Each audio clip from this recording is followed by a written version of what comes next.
I know I'm in here looking like a bird. I'll explain.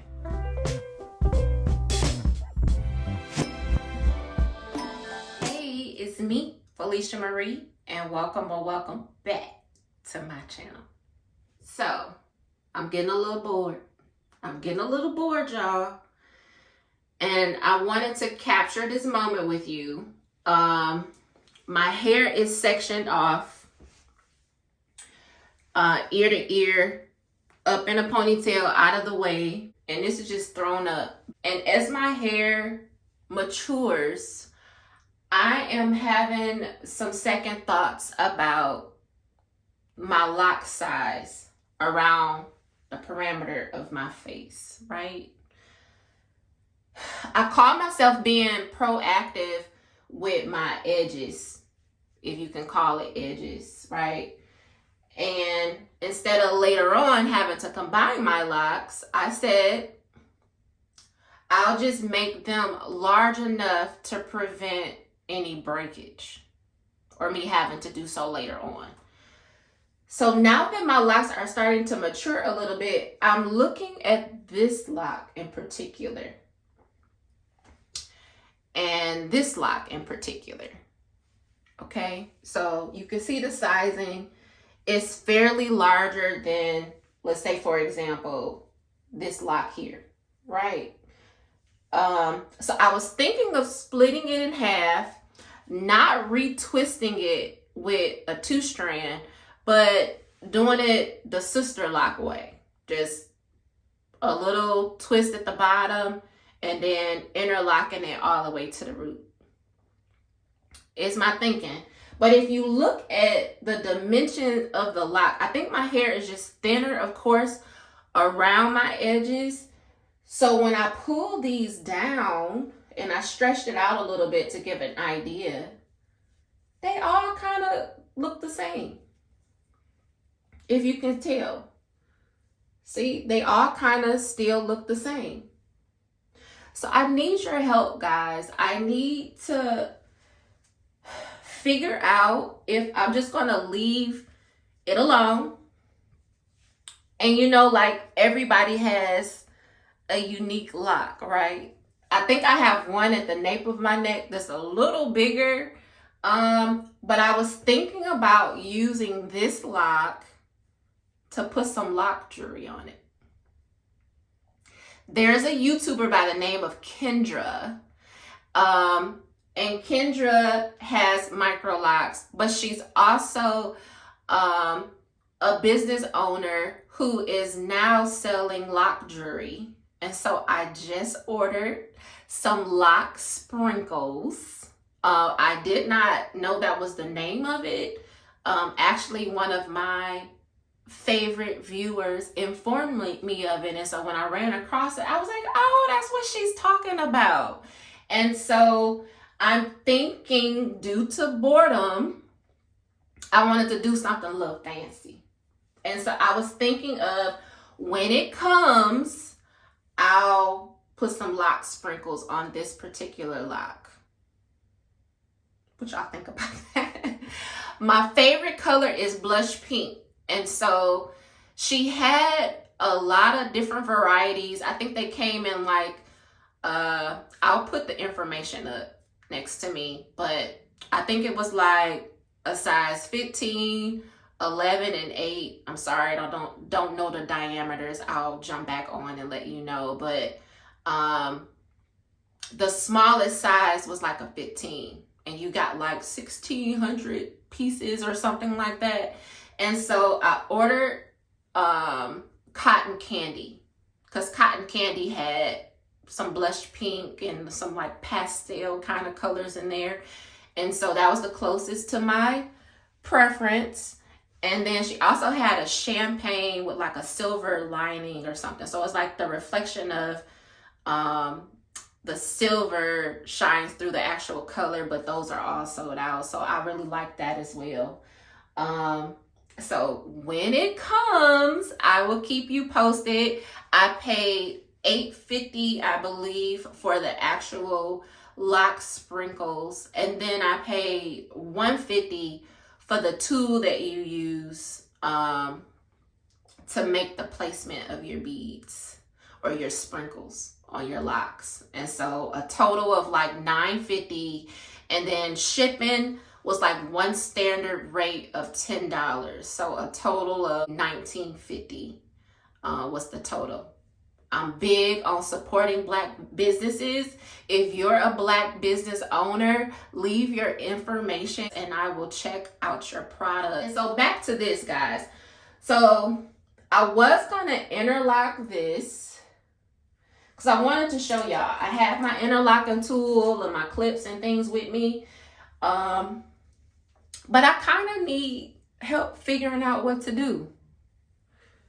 Like even on this side, like, you know, I went a little wider. This could easily be 2 locks, right? But when I pull these down as well, ooh, them grays.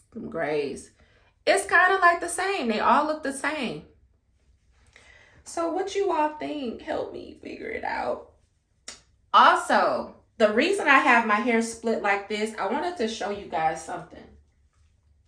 If you are considering locking your hair and you have a preference for your parting, like for me, I did a middle part. But what I realized is that my middle part goes a ways back. I'm going to take this down and show you guys. It kind of stretches a little further back, if you can see, right?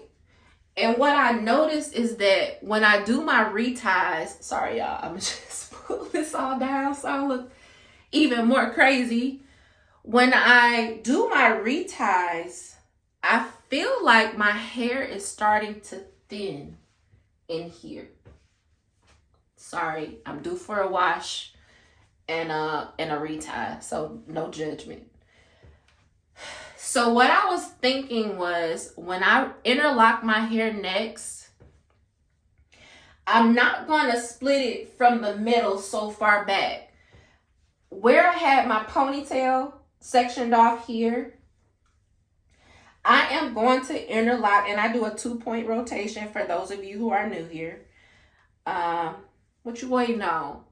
If you don't want to subscribe, keep up with me, girl. Come on, join the party. Join this lock love.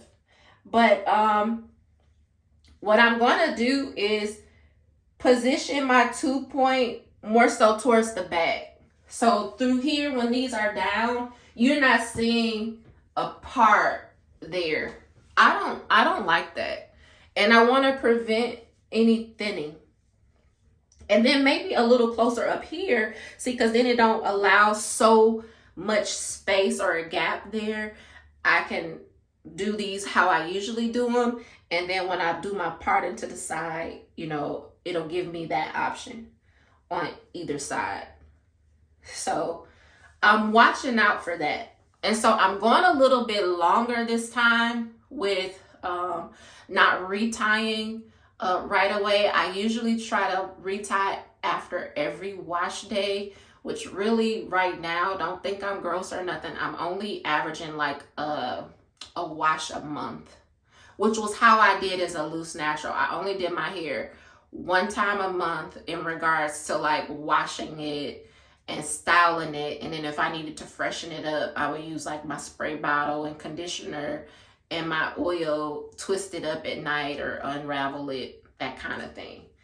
And so I'm thinking too, as my hair continues to mature, I'm going to probably move to 2 times a month for washing. And then I was still in limbo or debate about just washing my hair freely. I'm a little nervous, and so I'm probably going to band and braid the next time I wash it, and then just keep monitoring the progress. But my main concern right now is this middle part of my hair where it appears to be thinning a little bit due to when I retie, and that middle part is just stretching it. So if you want like a permanent part for it, just be mindful, you all. A of the long-term damages that it could possibly do and cause thinning. So I just wanted to bring that to your attention. And so I was going to show touching up my edges, but I'll do a retie video just so you can see my current technique, how it's changed, how it's improved from my first retie video. That'll be coming out next for you guys. Also, I just want to talk about my lock layers a little bit, and also I'll probably be doing some additional updates as well. And so that's all I have for you guys. Just giving you an update on what my current thoughts are. Want to hear from you regarding this lock. Am I splitting it? Am I splitting it in half? I mean, pulling it up, it don't look that bad. Ooh, excuse them edges. I might, when I retie, I might lay some baby hairs down and tie it up. But when it's pulled up, right, it don't look as bad. So help me, guys. Help me figure it out. And I'm only thinking about this lock and